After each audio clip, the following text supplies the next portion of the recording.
Like It or Not with Benjamin Dixon starts now.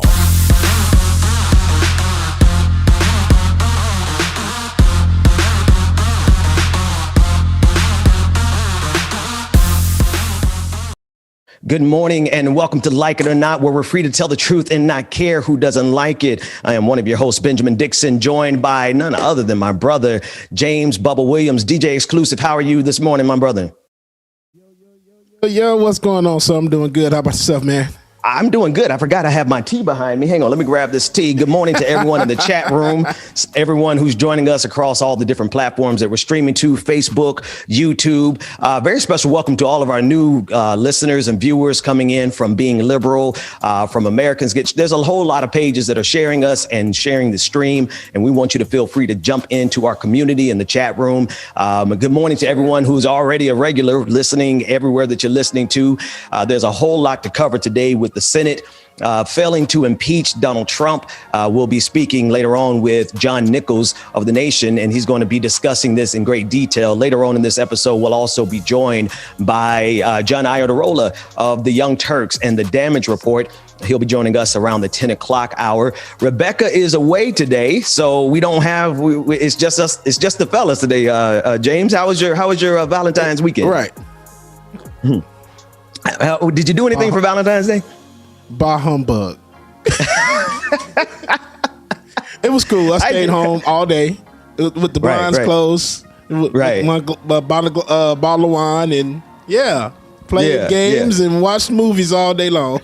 Hey, listen, man. At this stage in this pandemic, I obviously wasn't going to go anywhere, but I just did like a Valentine's breakfast for the wife and for the kids, and so that was my way. The key to my wife's heart is the same key to my children's heart, which is good cooking and good food. So shout out to everyone who celebrated. Rebecca is celebrating somewhere, being Rebecca, so she'll be back on Wednesday.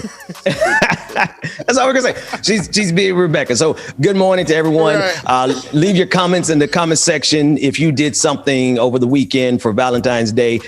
So what we're doing here is a combination of making sure that you have all the news that you need to understand about what's going on in the world, but we're also building community. We're building community and sharing with each other as we get through this pandemic.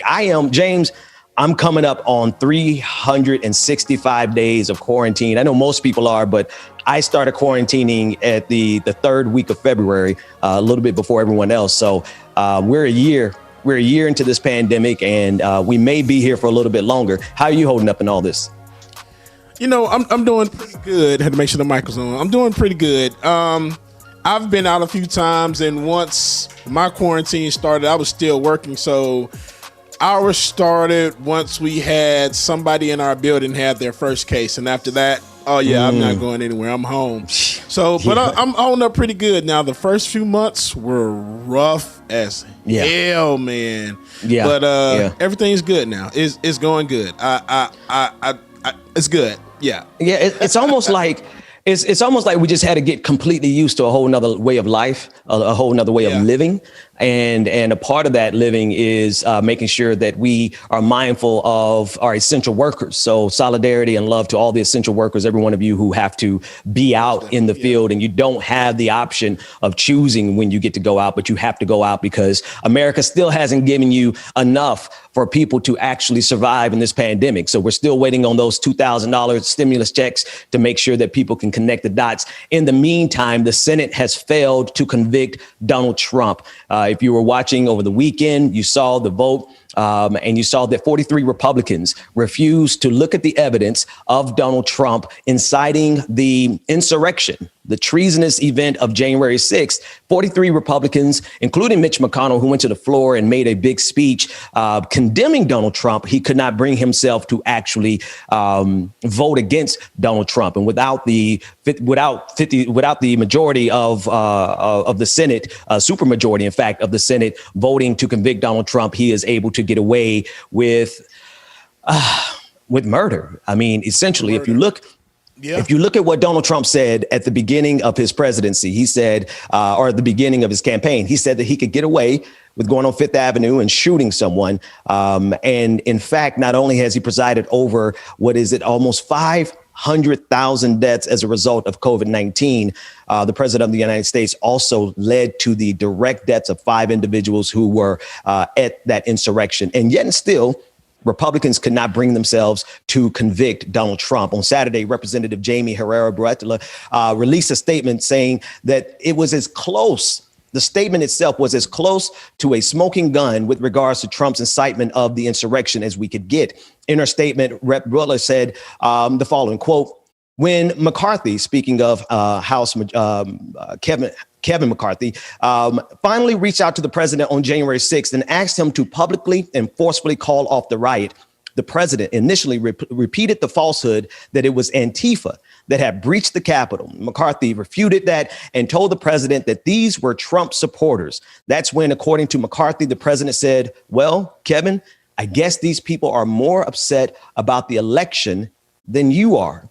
Despite her comments and willingness to testify, Senate Democrats chose not to forcefully pursue the option of allowing witnesses to testify, choosing instead to read her comments into the record and move on.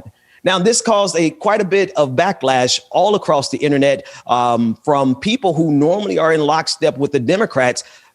People were upset about this, and rightfully so. They're upset because if nothing else, we understood, James, I think everybody understood that it was highly unlikely that Donald Trump would be convicted because we needed a supermajority of the Senate, which meant about 17 Republicans needed to vote to convict Donald Trump. I think everybody understood that we were not going to get a conviction because of the nature of the Republican Party, but we wanted the due diligence. Right. We wanted people to be able to see and hear this evidence for themselves. And this is not for a show.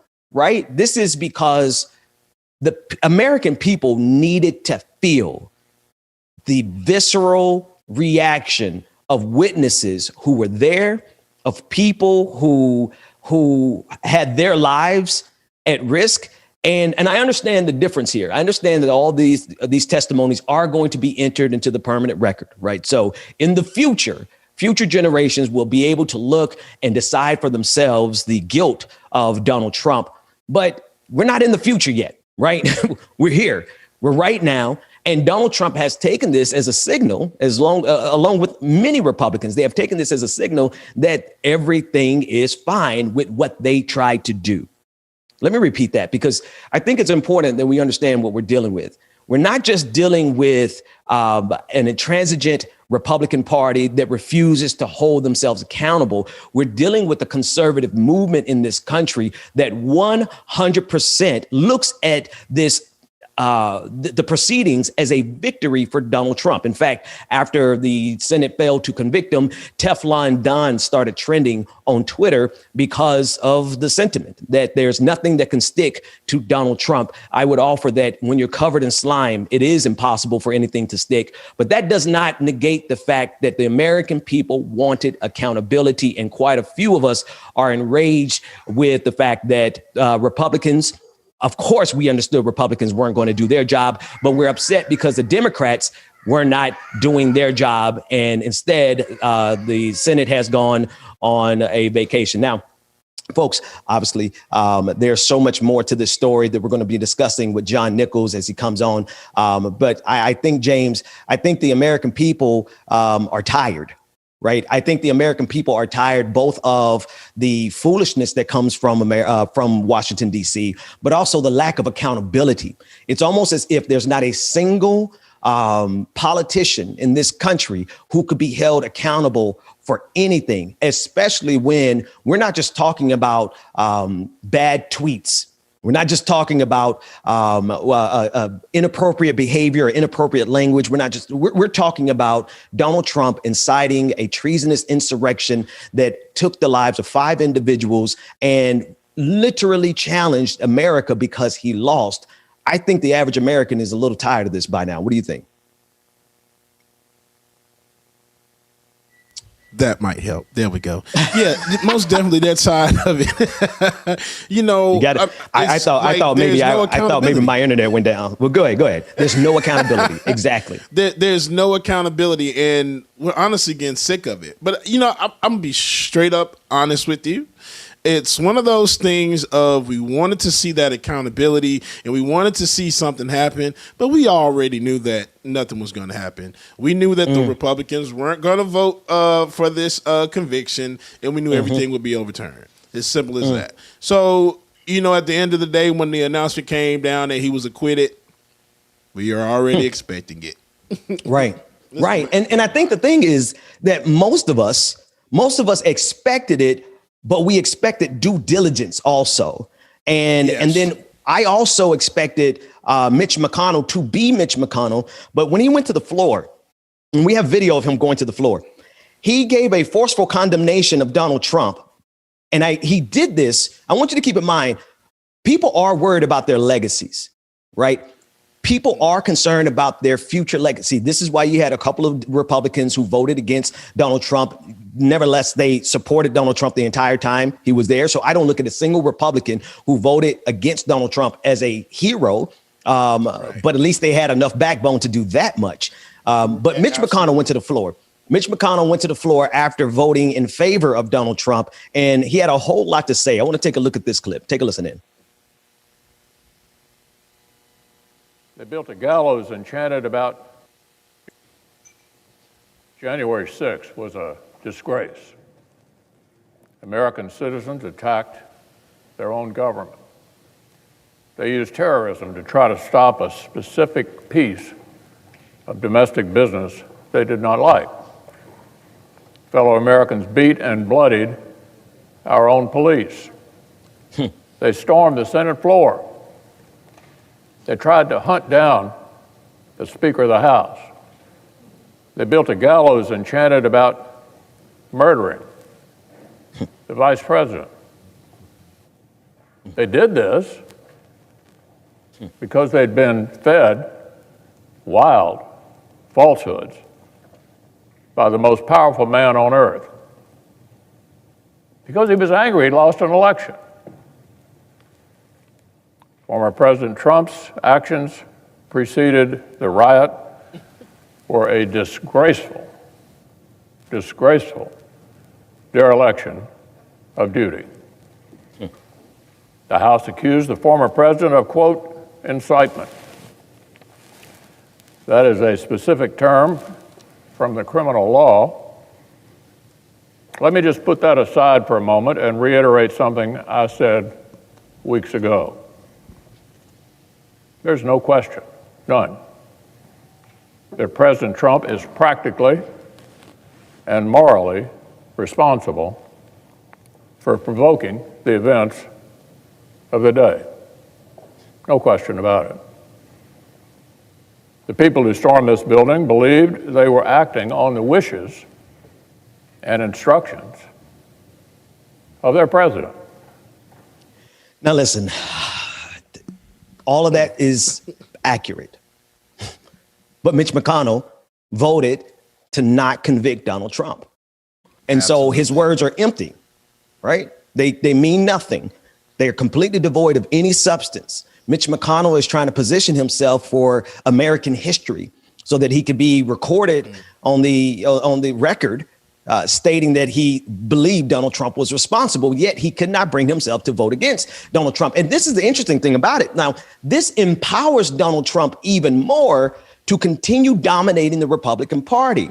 So the politics of this is really kind of dangerous. There's a dangerous game that Mitch McConnell and Republicans are playing right now. There was a Zoom call last week with a lot of Republican officials, past and present, trying to determine, it was a call with Evan McMullin. He ran for president in 2016 as an independent, but he is a Republican operative. And the Zoom call was centered on whether or not the Republican Party should break away from Donald Trump and move into being a center-right party. They decided not to do that. And the reason they decided not to do that was because they felt that it was more politically viable for them to continue trying to appeal to Trumpers, to Trumpists, make America great again. And they would rather have risked what they were doing, the entirety of this country, matter of fact, not just the Republican Party. The Republicans decided that they decided that they would rather take their chances with the treasonous insurrectionists that marched up the steps of the Capitol on January 6th than they would to actually oppose Donald Trump. So the politics of this is very, very dangerous, but they're playing this game. And now Donald Trump is in a position to dominate the Republican Party in perpetuity, right? For the rest of his life, right? Donald Trump is now in a position to not only launch a media company, he's in a position to launch his own social media company, but he's also in position to run for office again in 2024. I think the game that Mitch McConnell and the Republicans are playing is going to be one that's going to destroy them in the long run, but just so that they could cover their butts. Lindsey Graham went on Fox News as usual. And in this clip, he's trying his best to shift the blame, to shift the concern and shift the fears of what happened on January 6th. And as he did last week, he tried to blame it on Nancy Pelosi. And yesterday, he took a stab at blaming this on Vice President Kamala Harris. Let's take a listen in to Lindsey Graham. The trial record was a complete joke, hearsay upon hearsay, and we've opened Pandora's box to future presidents. And if you use this model, I don't know how Kamala Harris doesn't get impeached if the Republicans take over the House, because she actually bailed out rioters, and one of the rioters went back to the streets and broke somebody's head open. So we've opened Pandora's box here, and I'm sad for the country. Does Donald Trump... Listen, let's be sure about something, James, and I want you to get in here too. Like, let's be sure Republicans will absolutely impeach anyone they get an opportunity to as soon as they get an opportunity to. There's no question about whether or not Republicans will try to impeach Vice President Kamala Harris or even Joe Biden. They're absolutely going to do it. If you consider what they impeach Bill Clinton for versus what they refuse to convict Donald Trump over. Right? They impeach Bill Clinton over lying about his sexual proclivities inside the White House. Right. And it was a big deal all over the news. I remember I was, relatively young. Well, I'm not going to give you my entire age, but seriously, they made a big deal over Bill Clinton lying about his sexual activities in the White House. But they seem to not care whatsoever that Donald Trump literally tried to overthrow our government. And the reason they don't care is because it's in their political best interest not to care. They play absolute politics. James, I'm just like if we really reduce this down to the bare essentials, what we're dealing with are a group of people who are more than happy to burn this country to the ground for the sake of their power, with no regard whatsoever to the damage that it causes, because they're willing to. It's like a game of chicken. It's like a game of chicken. The Republicans have been driving a Mack truck towards America since they've been in power, and they've shown that they have no intention whatsoever of slowing down, none whatsoever. So to me, when you're dealing with terrorists, ideological terrorists like the Republican Party and like the conservative movement in this country, we can't negotiate with terrorists. We can't try to triangulate with these people. We can't try bipartisanship with them when they've shown that they're more than willing to destroy this country for the sake of not losing an election. How can Joe Biden, how can any Democrat at this point, we couldn't even get 10. We cannot get 10 Republicans to break the filibuster threshold, right? So now we're in a situation where not only are Republicans willing to burn this country to the ground, but there's so many radically extreme Republicans who are willing to burn this country to the ground that we can't even get past the filibuster.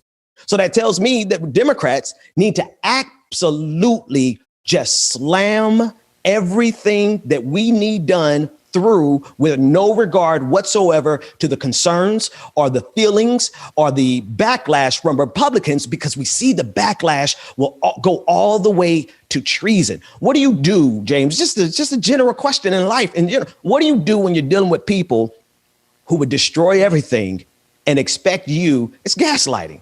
I mean, the best way to understand it is relationships. But what do you think? Right. Agreed, Ben. It's just like in this situation like this, is just like, man, just cut y'all off. And like you said, Democrats just need to really go ahead and put everything out there, because we see the Republicans don't care. It's all about money, and it's a game. and to me, I always think about this. Like, you claim that you're doing everything for the people, but you're doing this for your own benefits, your own gain. What people have you gone out there to talk to about this? Because I really, you ain't come to talk to me. I made my decision when I got out there and voted early. But nobody's come and knock on my door or come to talk to me. I haven't seen any politicians come out here and come in my neighborhood trying to canvass anything. I've been out here for 2 years. So it's just like, y'all are doing this just for the cushion your pockets and basically run this country how you want to. Bump the people. Absolutely. Okay, so let's do this.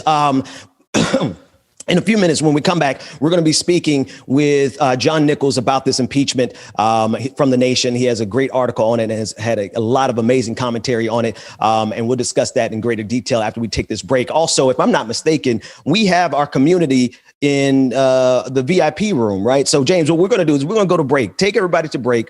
Let's play some music. And when we come back, I want to see our VIP room. And I want to bring up John Nichols to discuss this a little bit further. We'll be back with more Like It or Not after this. Yes, sir.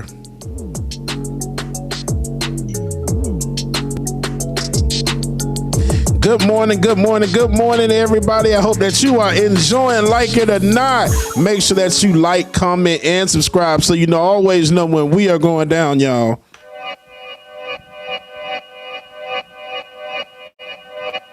Yeah, talking to my mirror like I love you so much. Curving on my critics like I heard you, so what? You can't shout out to everybody that's in the chat room.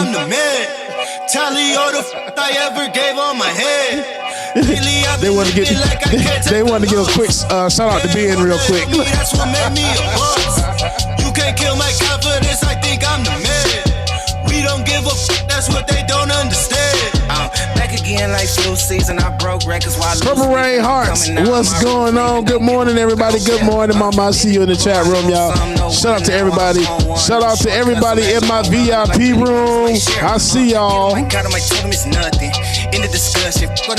Neville, I appreciate the love. Disgusting. I hear them bragging about that they did, and it do not move me, not in the least. They ain't been dropping no seeds in the soil, but swear that you almost spotted the feast. I've been on go mode, show mode, showboat, rowboat, wave ride, cool shorty, too naughty, pool party, wet for the face ride. Nick, what's going on? Good morning. New money, too funny. Oh, shorty, talk about I'm on a now, can't get a pass now. I'm a cash cow, keeping it brash now. Trash now, I'ma spaz out. I've been killing my lows and living on highs. You see in the sky's the proof. You can just see in my eyes that there is no lies. I cannot disguise the truth. I've been ducked off, getting in my new merch, color duck sauce on the new couch with my Chucks on. Get the on with that. Afraid not. Get cool on the small Tony H, what's going on? Got a Hawkeye on the Ghetto, what's going on? Have a good day at work, y'all. Into my mirror like I love you so much. Curving on my critics like I heard you, so what? We hope that y'all had a good weekend. I know I certainly did. I did absolutely nothing and it felt wonderful. Dragon Mother Hearts, good morning. Shout out to everybody that's joining this morning. That's brand new. Welcome. This is Like It or Not, y'all. I am your DJ and co-host, James Bubba Williams, better known as DJ Exclusive. And they love to have us a good time every time, y'all. Shout out Kimberly Fraser, good morning.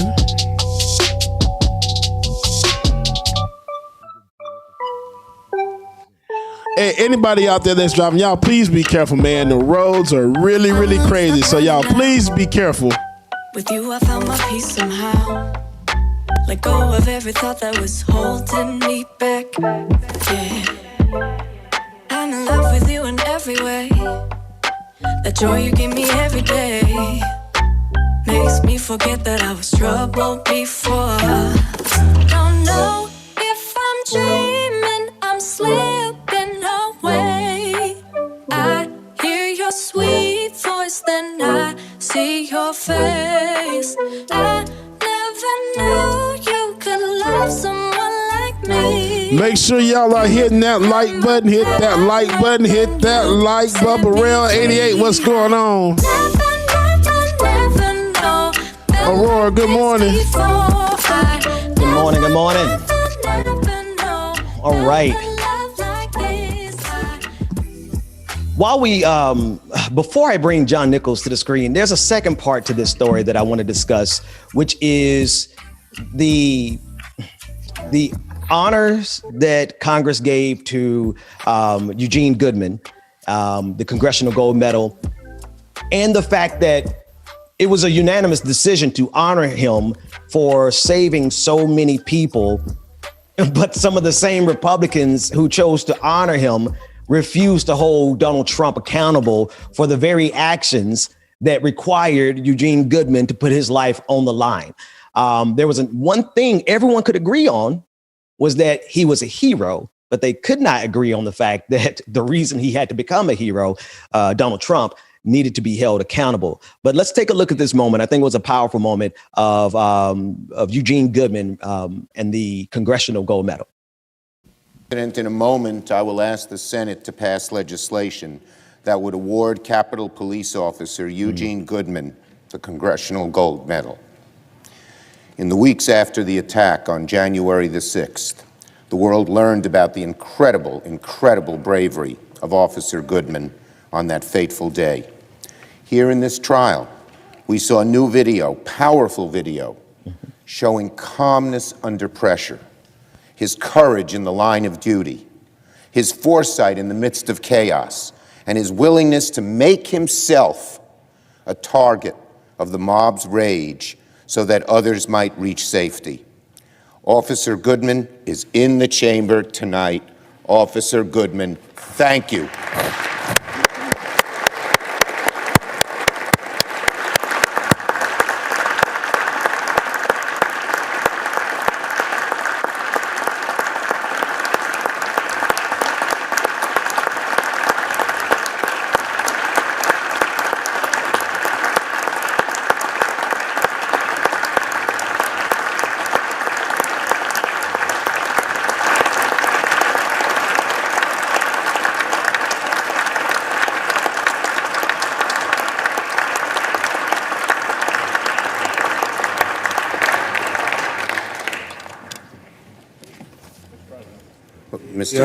Republican Leader McConnell? Oh, I'm sorry. Okay.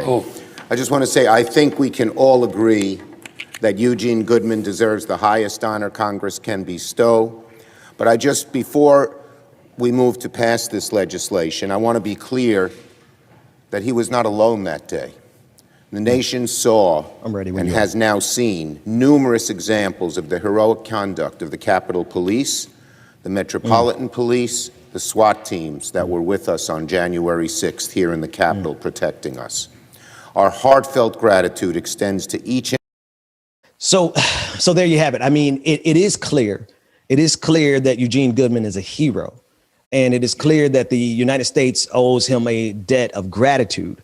But what is ridiculous is the fact that we can unanimously agree that he rose to the occasion, but it is absurd that Republicans could not hold the man who's responsible for the very situation for which Eugene Goodman had to rise to the occasion. They could not hold Donald Trump accountable. So it's all a dog and pony show, in my best estimation. And it's all just one big kabuki theater, a game. And we have to understand it as such. So joining me now is John Nichols. He writes about politics for The Nation as its national affairs correspondent. He is a contributing writer to the Progressive and In These Times, and the associate editor of the Capital Times, the daily newspaper in Madison, Wisconsin. John is also the author of many books, including his latest from March 2020, The Fight for the Soul of the Democratic Party, the Enduring Legacy of Henry Wallace's Anti-Fascist, Anti-Racist Politics. John, thank you so much for joining me. Ben, it is an honor to be with you. It's always a pleasure. There's a lot to cover, but I've been reading your articles over the weekend and your tweets with regard to this situation. Tell me, what is your first reaction to the 43 Republicans who could not bring themselves to convict Donald Trump? They betrayed their oaths of office. They swore an oath to protect and defend the Constitution and to bear true faith to that commitment. They didn't do it. Look, they put partisanship ahead of the basic premises of the American experiment. And the basic premise is that We have elections. Those elections define our leaders. We have a peaceful transition of power. Donald Trump sought to avert that. Members of his own party said, that's fine. And no matter what Mitch McConnell says, no matter what any of these other people may try to say to explain it away or to apologize for themselves, their vote is all that matters. And I'll give you one final note here, just that I think is important. This isn't just about Trump. And this isn't even just about the 43 senators. This is about the fact that elites in this country with immense political and economic power have been told that they can operate with impunity, that they can do as they choose, because even at the highest level, where there should be the deepest responsibility, there will be those who block accountability. That's what happened in the Senate on Saturday. You wrote in your piece the following. You said, by abandoning the calling of witnesses, Democrats and Republicans abandoned their responsibility to use every tool that was available to them to check and balance the imperial presidency. In the immediate trial of Donald Trump for incitement of insurrection, and in the broader battle to renew the role of the Congress as a preeminent branch in a system of shared powers. There's a couple of key phrases in there that I think we should dig into, because this does not bode well for the future. I think one of the things we can all agree on is that if we survived Donald Trump, it's only because he was quite the bit feckless, but he has stress tested America and actually given a more efficient fascistic dictator the model of how they can use the imperial presidency to dominate Congress in a system that requires equal power in terms of checks and balances. Would you speak to that looming threat that is real as a result of not holding Donald Trump accountable? You spoke to that very well yourself, my friend. That is exactly where the crisis is. And that is exactly why impeachment matters. Impeachment was developed by imperfect men more than the better part of 250 years ago. Look, the founding of this country was flawed in so many ways. But the interesting thing about those flawed men was that they did recognize that there would be situations in the future where dangerous people would come to power, and those dangerous people would seek to perpetuate their power by interrupting the election process, peaceful transfer of power, et cetera. And they would thus lock themselves in politically, becoming not presidents, but for all intents and purposes, monarchs. That was what was feared. That's what Donald Trump tried to do. Donald Trump is a buffoon. Donald Trump is a showman, a reality TV star who bumbled into the presidency because the Republican Party's leadership is so unappealing and so unpopular that he could push them aside and become their candidate. And also because he amplified many of what were previously their subtle appeals to racism, xenophobia, hatred. And so Donald Trump got there. He got into this position and he tried to hang on to it. He was narrowly prevented from doing it. This wasn't a big success for our system. It was a narrow aversion of crisis. And not holding him to account says to the next person down the line, hey, if you do this a little more gracefully, if you do this a little more carefully, you might get away with it. This isn't going to stop what we saw with Donald Trump. It's going to encourage others to think about how they might do it better. And I will tell you that there are people in the room who voted not to convict Donald Trump who are thinking they might be the next president of the United States. People like Josh Hawley, who's already running, there's no doubt of that. People like Ted Cruz, who's already running, there's no doubt of that. And it's important to understand that these people are as guilty as Donald Trump, of high crimes and misdemeanors against the republic. Absolutely. I want to read directly from a quote you said of Ben Sass, Republican from Nebraska. In one of your articles, you said, conservatives regularly denounce the executive overreach, but we ought primarily to denounce legislative impotence. If Congress cannot forcefully respond to an intimidation attack on Article 1 instigated by the head of Article 2, our constitutional balance will be permanently tilted. A weak and timid Congress will increasingly submit to an emboldened and empowered presidency.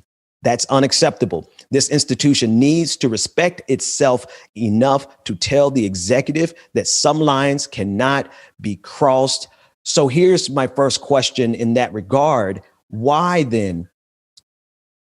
Why is there anything here politically feasible for the current Republican Party? Let's set aside the ambition of Ted Cruz and Tom Cotton. They want to run for president, but by not holding Donald Trump accountable, they have left the Republican Party vulnerable to Donald Trump. So how do they think that they're going to be able to balance the madness of Donald Trump with their own political ambitions as a party? That is a really critical question. You went right to the heart of the matter there, because Donald Trump may be our best protection against these other players. And Trump, as we've said, is buffoonish. He is easily identified as the crisis in waiting that he is. And I think Jamie Raskin, by the way, did that incredibly well in some of his closing statements. But these other more capable players, these other more strategic figures have to get around Donald Trump to get to the leadership of the party. And I will suggest to you that Donald Trump is incapable of letting go of power. And so that was the reason why impeachment, trial, conviction were necessary, because those could lead to a decision based on the Constitution that he cannot seek office in the future. Because that didn't happen, I'm quite sure he will. I'd be rather shocked if he doesn't try to come back in 2024. And so then the fight will not be between a Josh Hawley and a Donald Trump. It will be between some figure in the Republican Party who wants to stand up to him and Trump himself. That sets up a hell of a fight. And as a political writer, I'm thrilled to cover it. But it, as Sass suggests, it doesn't get to the heart of the matter. And the heart of the matter is that we have an imperial presidency in the United States. If you've got a great person in there, it can be used well. If you've got a bad player in there, it can be used in incredibly destructive ways. And I want to emphasize that it can be used to promote racism, xenophobia, hatred, division for political purposes. And that is really the essence of fascism.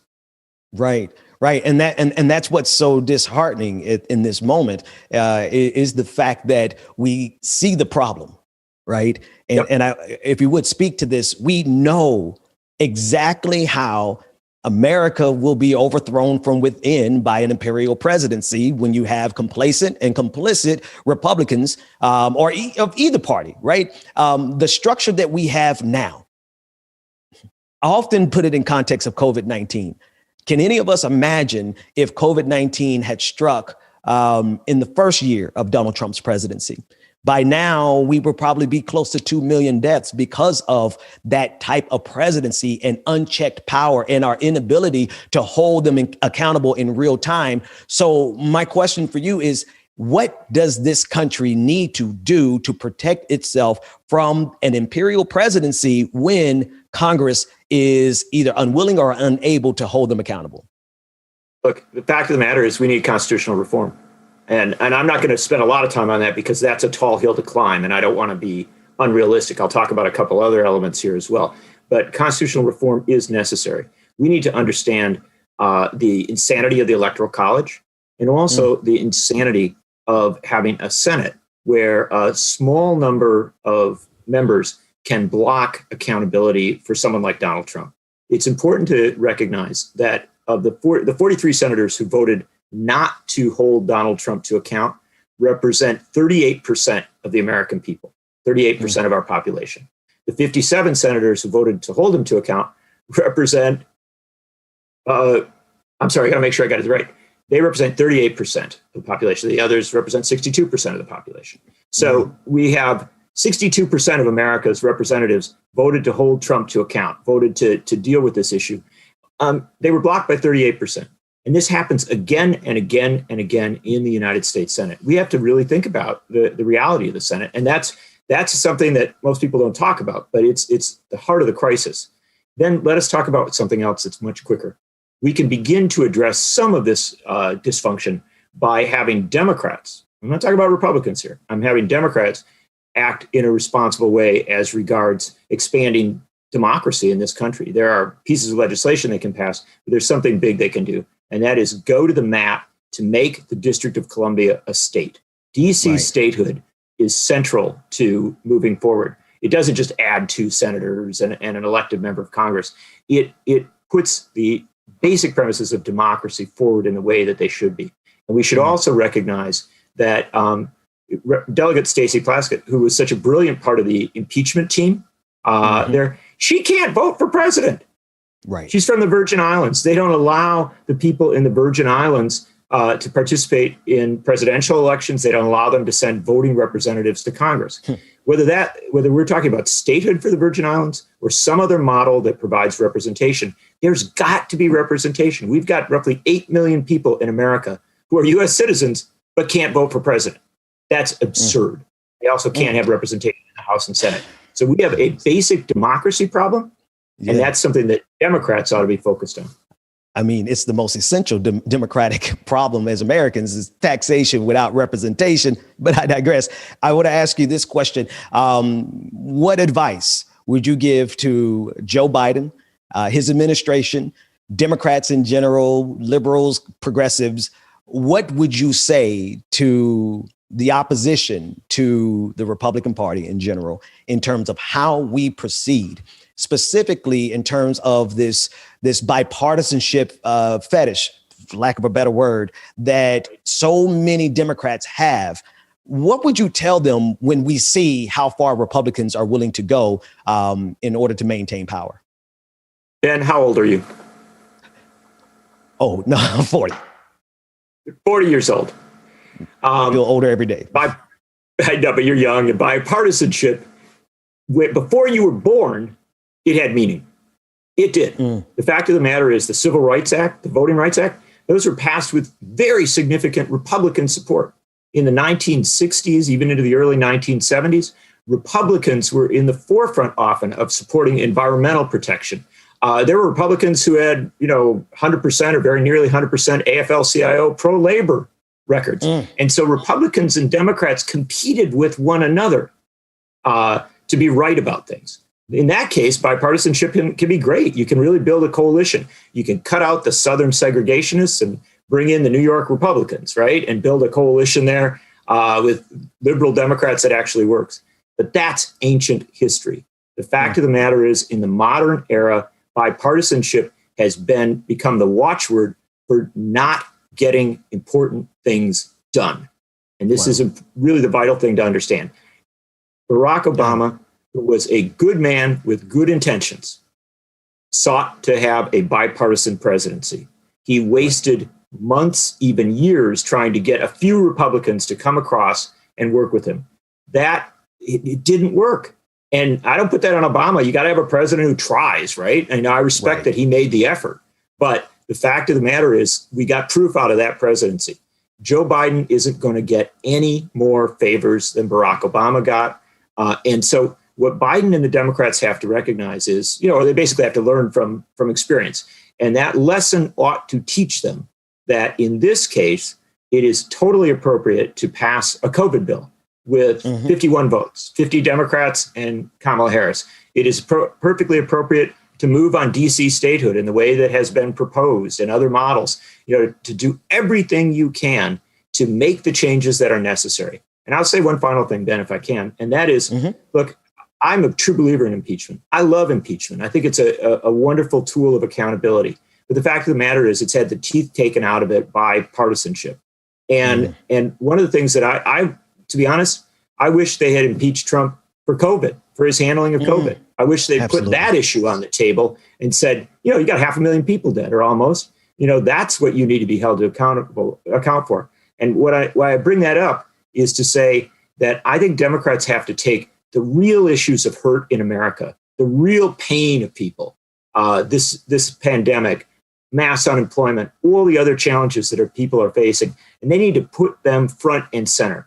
They need to hold Trump and his allies to account, and anybody going forward to account for letting people die, right? And so take it beyond just the baseline constitutional questions, which I totally respect, and go to that deeper question of, are there people in power who will let you die for reasons of politics? That's the kind of discussion, that's the kind of politics we have to put forward.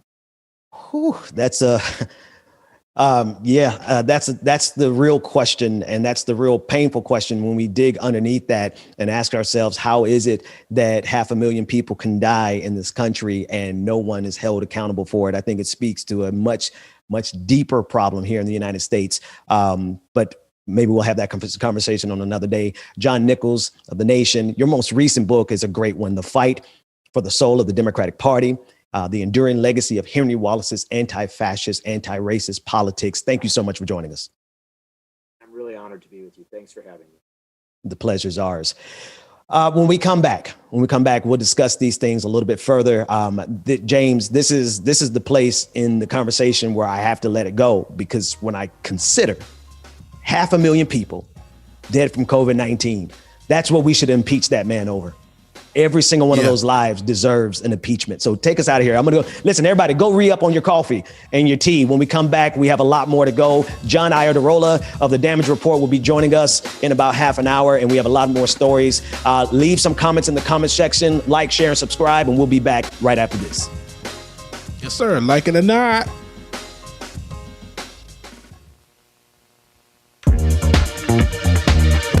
Shout out to John Nichols again for joining us. We appreciate you so much, sir, and thank you for joining. Make sure that you're like and subscribe, commenting down here in this chat as well, too. And shout out to everybody that's joining us as well. And shout out to everybody in the VIP room. I see you. I see you. I see you. Good morning, everyone. Good morning. Come and see what you've been missing on a little slice of heaven.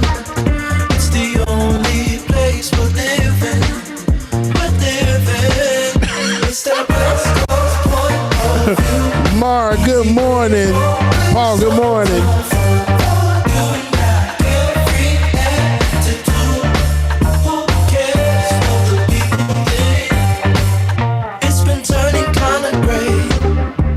Southern California, but I'm allergic to the rain. Nicole, Andrea, good morning. Euphoria. Don't worry about it. Andrea, did I get you good morning? I'm too excited. Dark liquor with the palm trees. It's all or nothing. Ooh, it's all or nothing. Ignore the signs. It's all. Lisa, amen. You know, dealing with so much of this stuff, you do need this music, lady. I feel you. That's why we here.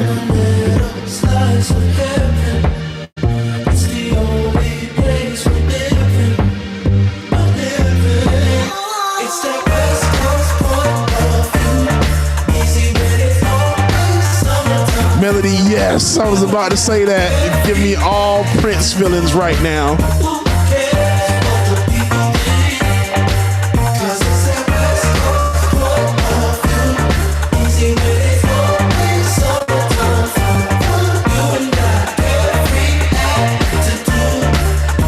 Johnson, you are right. Ladies and gentlemen, wherever you are, hit that like button, share, comment, subscribe. Hit that like button most definitely, though. And make sure that you know when Like It or Not is always going live, y'all.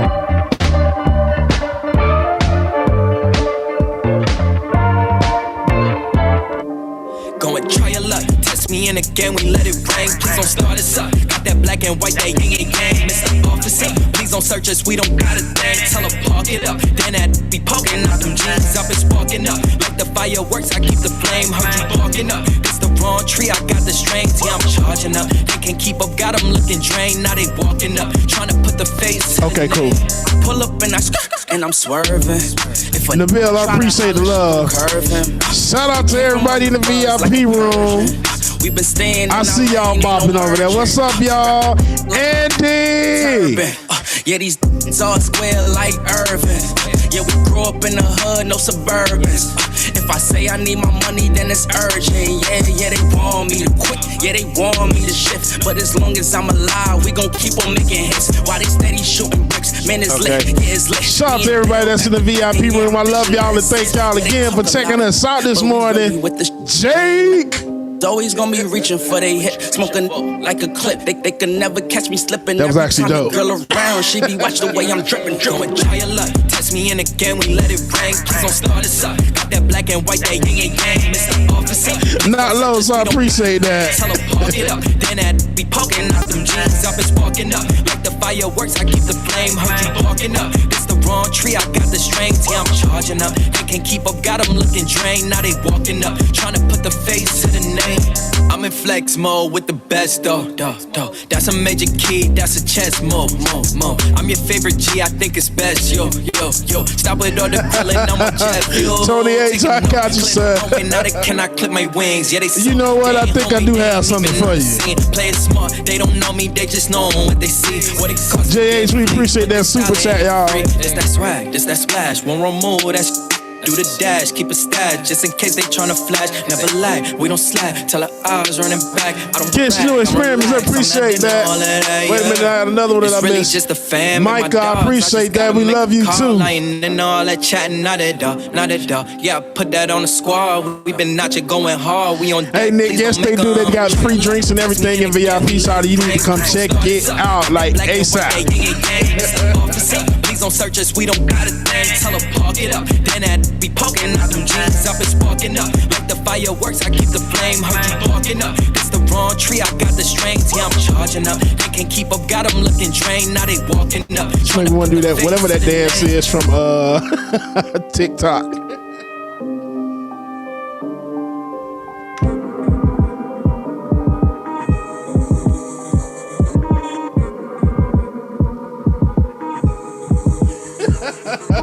How you gon' lie when you look me in my eyes and you show me a facade? Show me your facade. How you gon' lie when you look me in my eyes and you show me your facade? Show me your facade. You a lie. Welcome back. You a front. You say yes, welcome back to Like It or Not, James. Hey man. Yes, sir. The music is therapy for me, man. Like it really is. It really is, and it's therapy for the audience. Like we're going through, and shout out to everybody in the VIP room. Like what we've been doing over the summer and through the winter, we've been doing our patron parties, people who support the show, patreon.com/the BPD show. We throw regular parties and we want to include you in the show. And so to all of our Twitch subscribers, as well as our patrons, if you want to join the VIP room, those links are available on patreon.com as well as on Twitch. We would have sent out an email to you. But we do this because you know, there's a lot of bad news, and we want to make sure that as people get ready for their day, that they understand what's happening in the world, but also that we're not, you know, we're not breaking them as we're breaking the bad news to them. That said, here's a video. And now I'm gonna be honest with you. I want to play this video because there's a high likelihood that I would personally do this with my son. Because my son loves to dance as much as I love to dance. And this is just this is therapeutic. This is a great clip from TikTok. And it has over 1 million likes, not views, likes in just 2 days. So let's put up some joy real quick. Let's take a look at this. I like them hard. Cocoa. I like them chocolate. Cocoa puffs. Windshield wiper, snap. Go to the flow and move. And then you beat it, say uppercut. I say Jason, Misha, Dunn, Cam. I like them hard. Cocoa puffs. I like them chocolate. It's on repeat. I'm sorry. I really just want to, because stay tuned. Stay tuned, because my version of that is going to come out. Me and Benjamin, my little boy. And if you give me enough time, I'm gonna put Jeremiah in that too. We're gonna do it.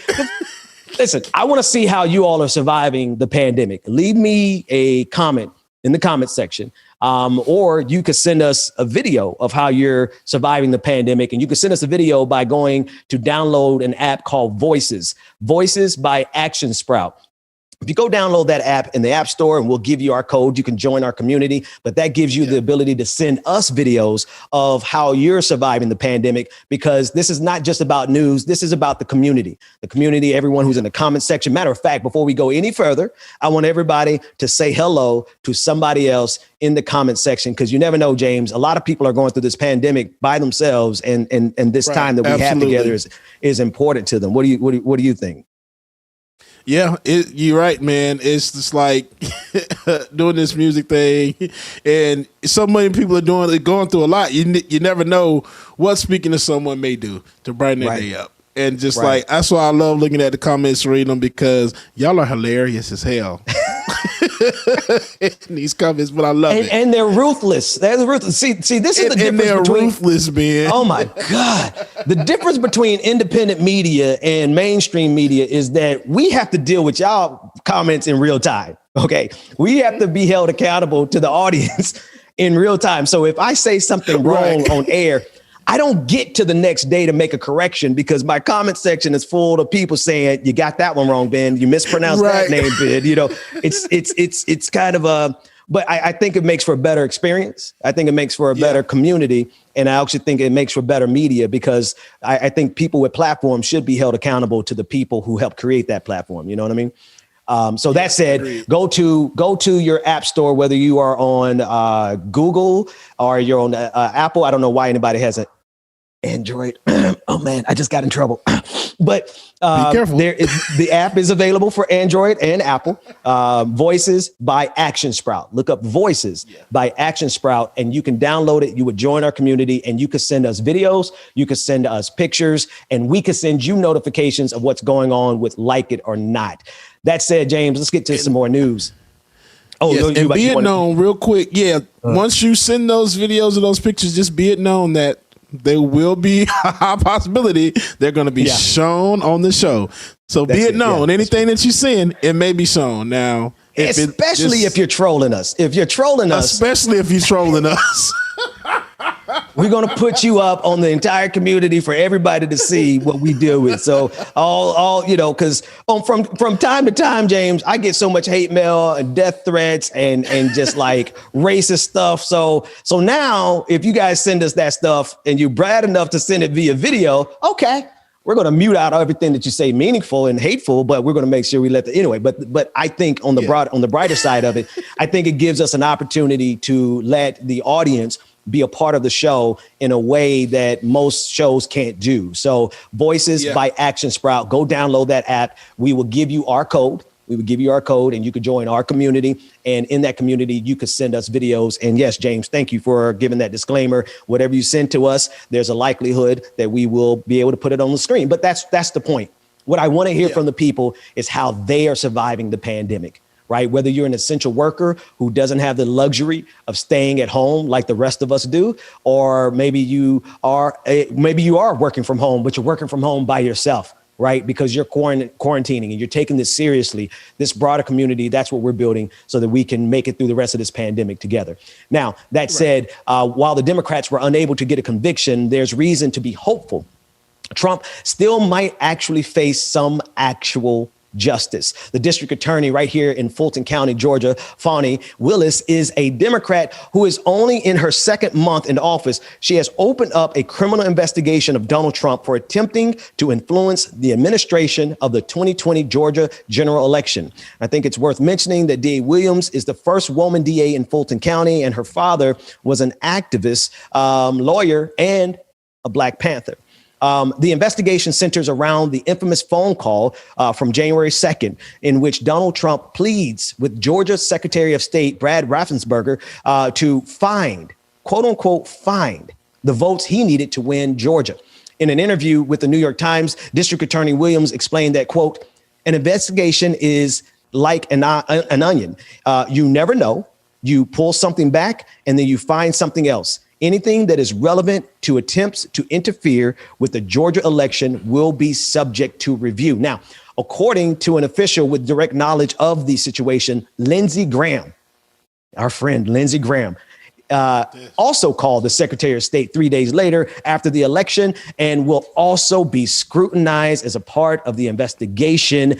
I'd like to say that Lindsey Graham is under investigation as well. Legal opinions vary on the merits of the case, but some experts believe Trump will be charged and could be convicted. Now, you got to love the possibility that after a bunch of old white men voted to acquit Trump for inciting an insurrection at the Capitol, it's going to be a Black woman from the state of Georgia doing the investigation, doing the prosecution, and possibly the conviction for election fraud in Georgia.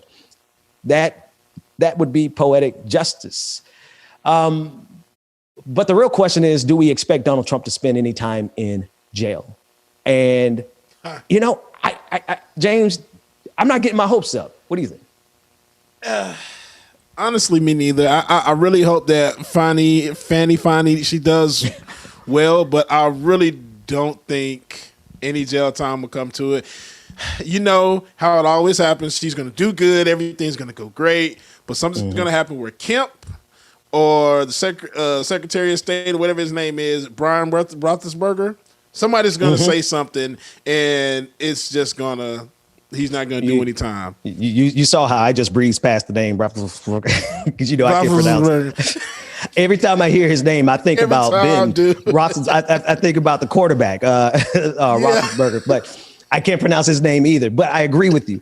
I think that Attorney she's going to do due diligence, and in a system where, to be quite honest with you, Black people are accustomed to not getting justice.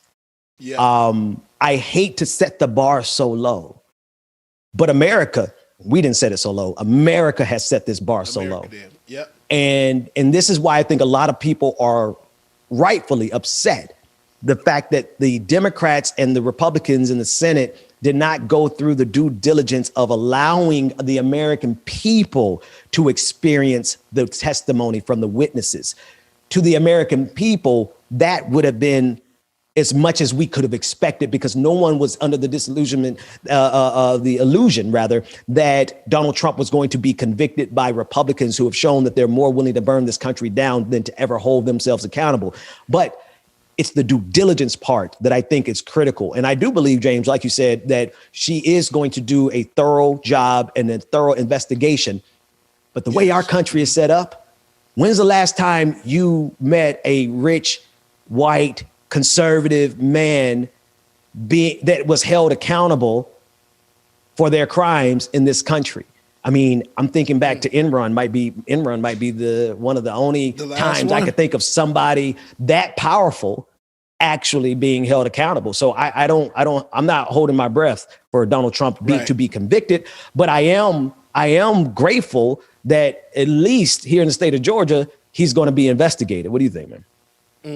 I definitely agree. You know, at least we see that she's making the steps and the moves because anybody else wouldn't have done it. So I think I did hear that there's another investigation, maybe Pennsylvania. Someone else is doing a couple of other investigations, but you know how Georgia is. We are going to drive it home. And Fannie gives me that she doesn't back down easily. So I'm let's bring it. Bring all of it. Right. And then you mentioned Pennsylvania, but also New York. New York is potentially going to go into a thorough investigation. And so if we can't get justice on the federal level, I mean, think of the irony of it, right? If we think historically, it is quite the bit of irony that justice may come from the state level versus the federal level, because as Black people in this country, we have oftentimes and most of the times have had to appeal to the federal level for justice because justice was withheld from Black people on the state level. And now Black people on the state level are going to be the ones holding Donald Trump, at least attempting to hold Donald Trump accountable, when it is the federal level that has failed America. It's fascinating how the pendulum swings, and it speaks to the importance of state level elections. Right. I think a lot of times we limit our political participation to every 4 years. And I think that's been one of the most critical failings of the Democratic Party, is limiting our political energy and organizing and excitement and to being centered around a federal election that only comes around every 4 years versus all of the state level elections that we could and absolutely need.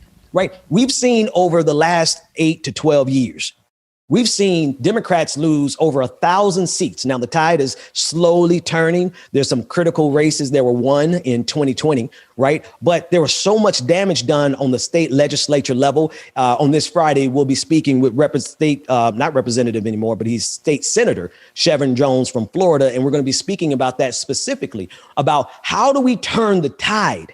How do we win back these state houses and the state Senate chambers in order to hold, and then the gubernatorial races, the governor seats? How do we win those back? Because we've seen the federal government has all but abdicated its responsibility to protect the American people from COVID-19, to hold the powerful accountable in the form of Donald Trump. When the federal level fails us, then we have to appeal to the state level. And I just think it's quite a bit of irony, because it was the state level. It was the justification for continued discrimination, segregation, right? It was states' rights that we fought against in the form of Barry Goldwater. I read his book years ago, Conscience of the Conservative, and I'm reading his justification of why he opposed the Civil Rights Act and the Voting Rights Act.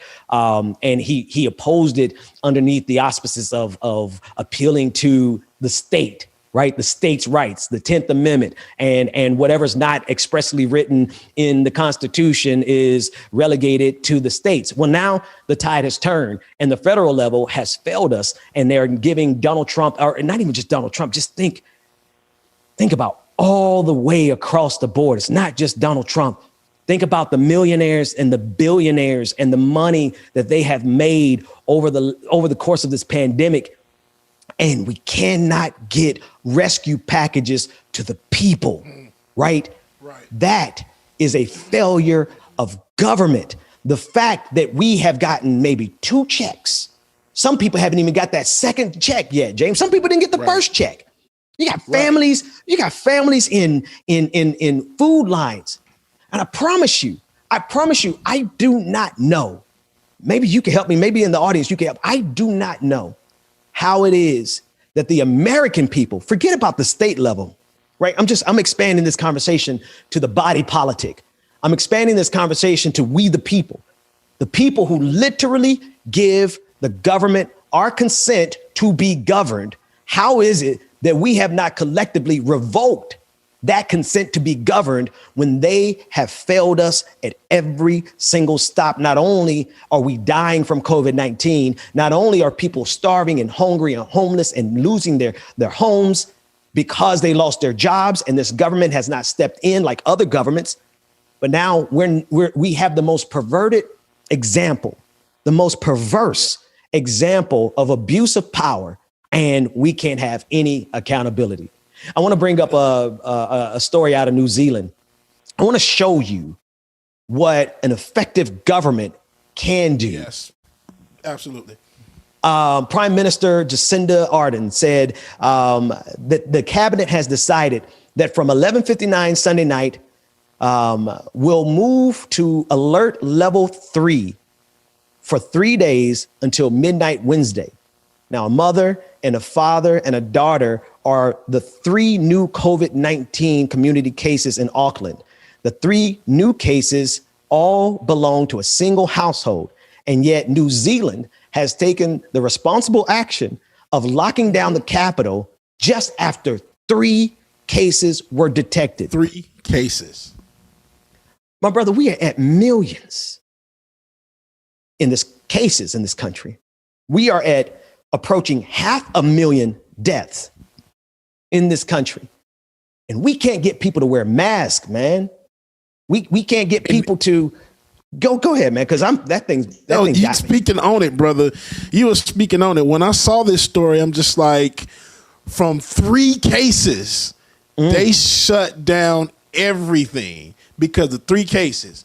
Can you imagine how we would be if we did that? But no, we're so freaking ignorant and stupid and that selfish. No, instead, and selfish that we're going to go out to the club and keep on partying. And millions and have over 500,000 deaths in the United States alone. Right. But yeah, here it is in New Zealand, 3. They shut down everything. Shout out to them, because I wish we could do that. Australia did the same thing. Nice. I'm like, and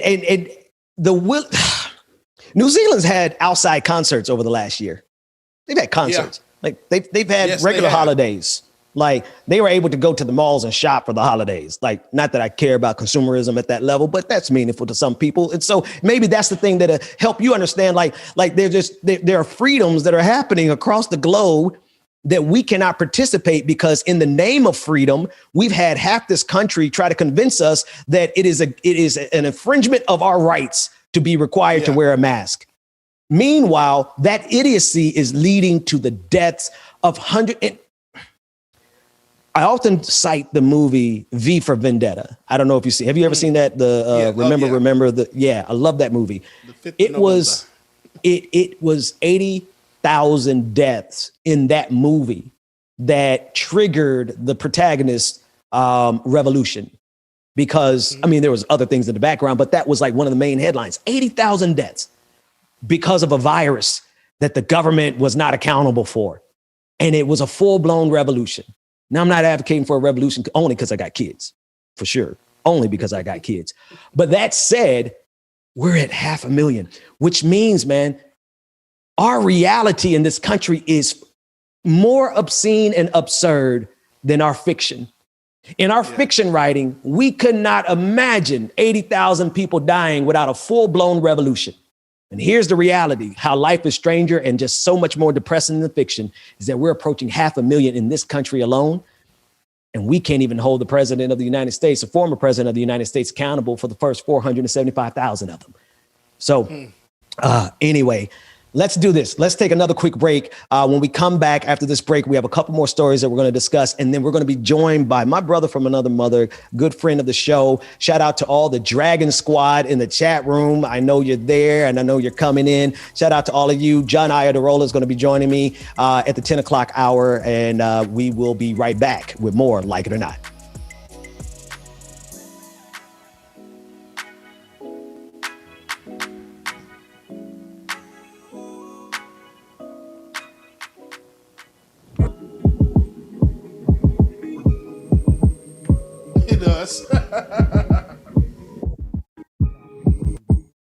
Shout out to everybody that is in the chat room that is checking us out this morning. Thank you for joining and watching Like It or Not, y'all.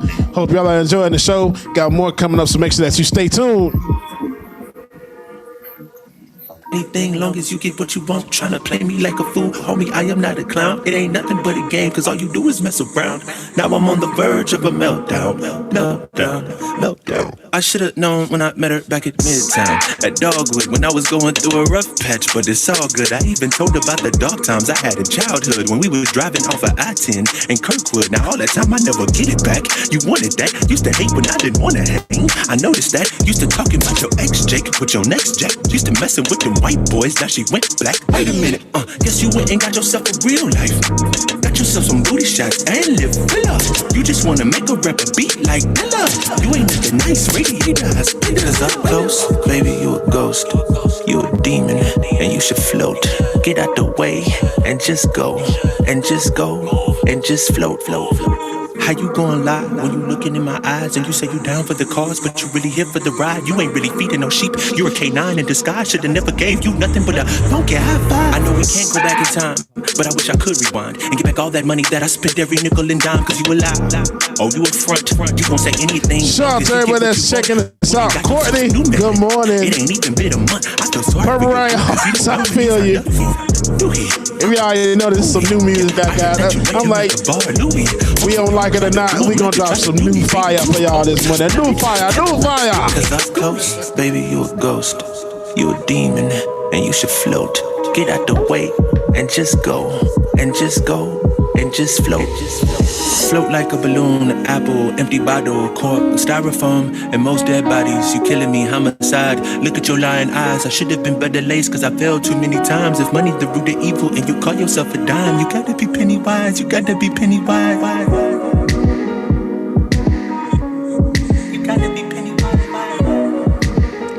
All right, we're gonna slow it down a little bit for y'all. See what y'all think about this track.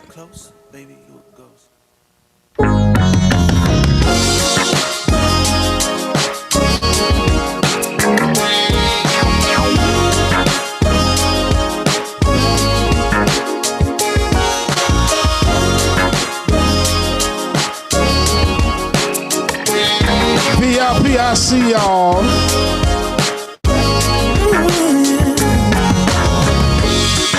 I'm not sure I understand it, This remind me of my Charlie Wilson music. Seems like something my mama listened to. So this was for you, mama. I know I feel this way, but every time I hear your name, all my worries disappear. Yeah, it's all because of you. I feel the way I do. This is called "It's All Because of You" by Dayon featuring Matt Floyd. True, yeah. It's all because of you, because of you, because of you. And I don't fall in love so easily. Cause I don't right, Brenda, I like this too. That little old school vibe to it. I don't know if you feel the same, but every time I hear your name, my worries disappear.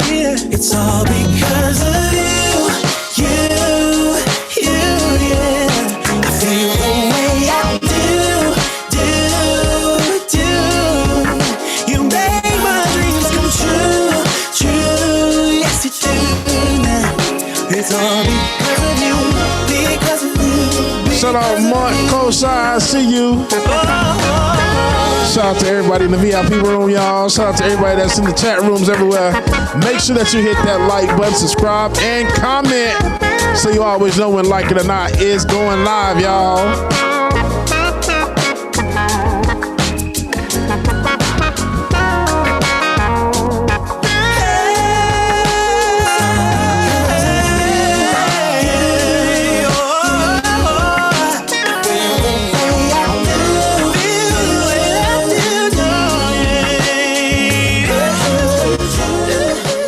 All right, our next song that we got coming up is definitely a bop, and this is definitely one that I have been listening to the last few days.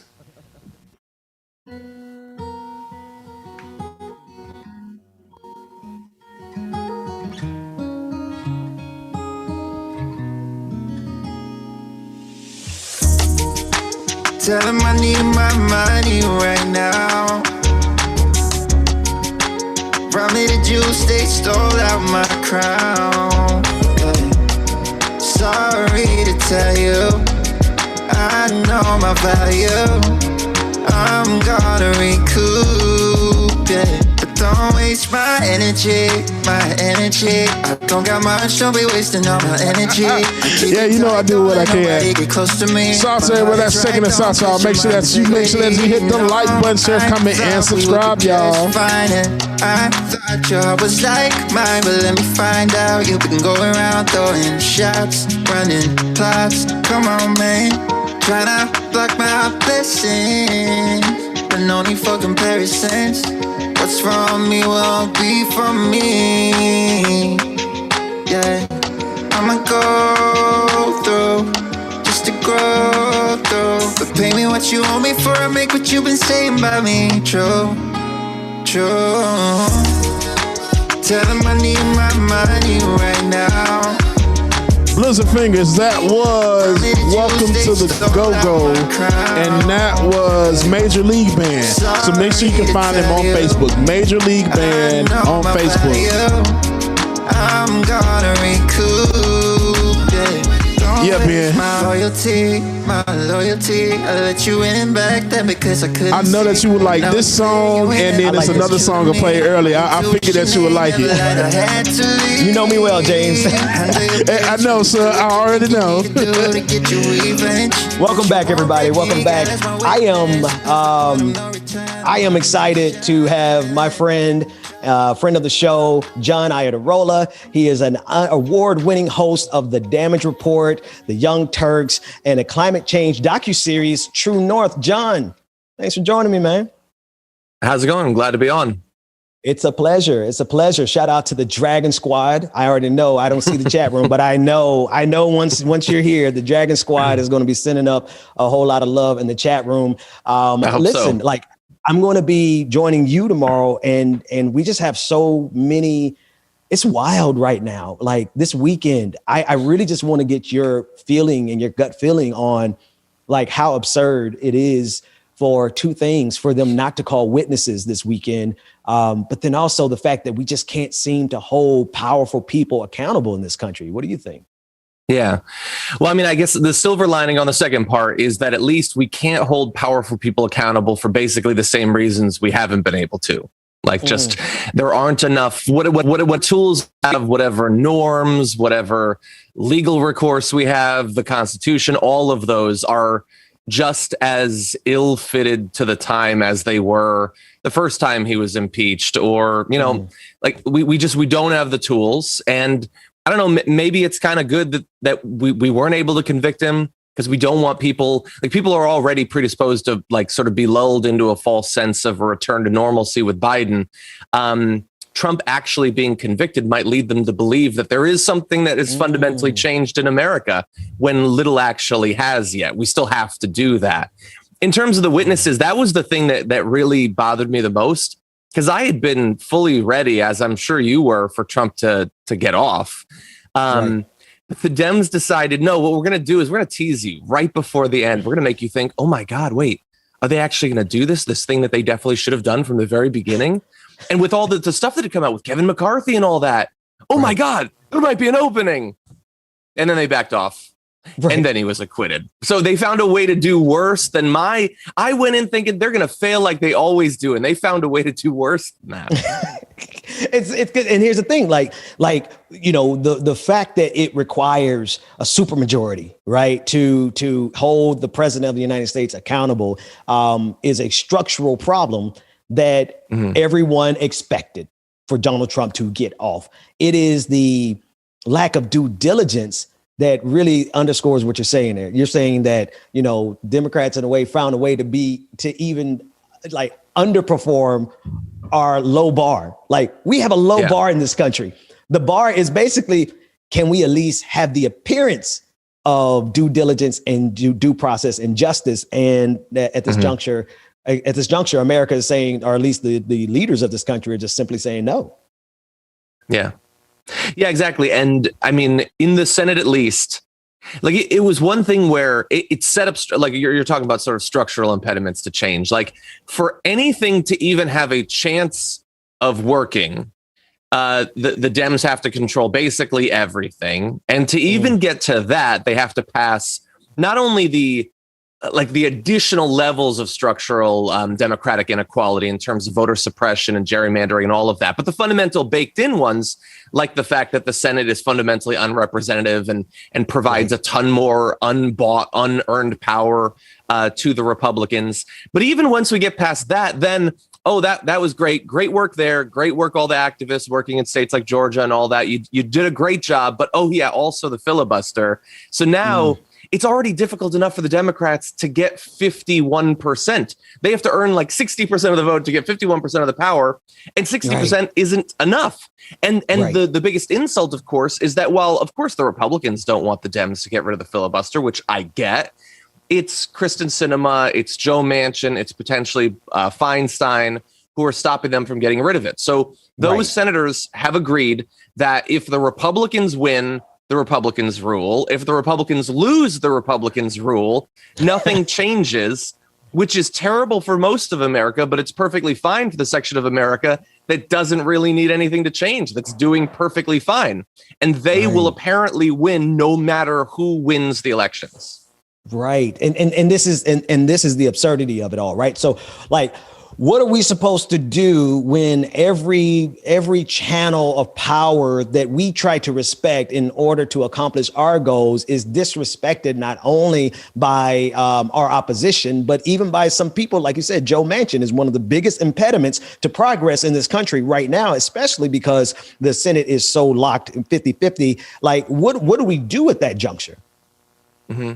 I mean, I guess we're supposed to make, theoretically, we're supposed to make sure that the Democrats win the House and the Senate, which in many cases means we have to make sure that the Democrats win governor's races so they can appoint secretaries of state. So there's a little bit less voter suppression in some of these states.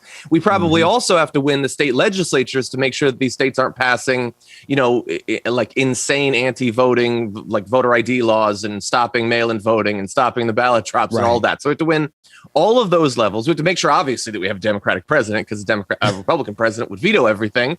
And then we also have to go back through all of those wins that we just had and weed out all of the Democrats that are really there to protect the same interests as the Republicans. So we have to go and we have to primary Sinema, and we have to primary Manchin, we have to get rid of Feinstein. And then we have to hope that after we do that, whoever, like Hickenlooper or whoever will be the next wannabe Manchin won't suddenly pop up. I mean, we are assailed on all sides. And so that's a little bit depressing. And I know for some people, this is the last thing they want to be hearing, because they feel like, well, we just got past Trump. We just got past that dark period, and the Dems won the Senate. Look what happened in Georgia and all that. But the battle continues. It's almost like we're fighting in a Democratic fractal. Like whenever you think you've won, it suddenly splinters off into smaller subversions of the battles you've already been waging. Wow. Man, there's so many different ways I want to go with that, because that's actually a great, it's almost like we have fallen into a Pandora's box of chasing after an opportunity to do good in this country. And structurally, from the Constitution itself to the Senate, to the people who are in power currently, they are actively working against that progress. I want to play a clip. We've already played it this morning, of Lindsey Graham. And in this clip, he really he laments the idea of accountability, right? So he's looking all sad and depressed, like Lindsey Graham normally does, when he wants to pretend as if he's an empathetic human being instead of this narcissistic sociopath bootlicker that he is. But I digress. The point is that he's acting solemn, but he's also issuing a very direct threat, in my opinion, because he's letting it be known that if Republicans get power again, that they are going to, impeach Kamala Harris in regards to the January 6th incident, as if the people who went to Congress and raided the Capitol, as if they were actually like in league with Kamala versus in league with him. Let's take a look at that clip real quick. The trial record was a complete joke, hearsay upon hearsay, and we've opened Pandora's box to future presidents. And if you use this model, I don't know how Kamala Harris doesn't get impeached if the Republicans take over the House, because she actually bailed out rioters, and one of the rioters went back to the streets and broke somebody's head open. So we've opened Pandora's box here, and I'm sad for the country. So he's clearly conflating two incidents, right? He's clearly trying to muddy the waters so that people can identify which protest or which quote unquote riot he's talking about. But I also see a very thinly veiled threat here. What are your thoughts in terms of Lindsey Graham in general, but also the very reality that Republicans, they'll impeach Joe Biden or Kamala Harris if they sneeze without covering their hands, covering their faces? Yeah. If it's veiled, it's a very thin veil indeed. That's not going to get you past, like, you can't veil something on Instagram and expect it to be allowed with that sort of veil. Yeah, and he's very sad, Ben. Oh, it's just so sad if this might happen to Kamala Harris, who, after all, was the villain of the 6th. I remember those chants. Sometimes I have nightmares. Hang Mike Pence. The K-Hive rules. I remember, and just I think it's important that history remembers. No, I don't. Like, I'm not even a massive fan of Kamala Harris. I mean, I'm glad she's the vice president, but she wasn't my candidate in the primary or anything. The idea that she was responsible, and he doesn't believe it. None of them believe it. One of the things, it's not the biggest challenge that we face, but one of the things that makes facing that challenge so dirty is that we are operating in a field of people that are fundamentally operating in bad faith, that everybody is lying about everything that they say. He's lying about what Kamala Harris did. He's lying about what he feels about what Kamala Harris did. He's even lying about what the Republicans will do.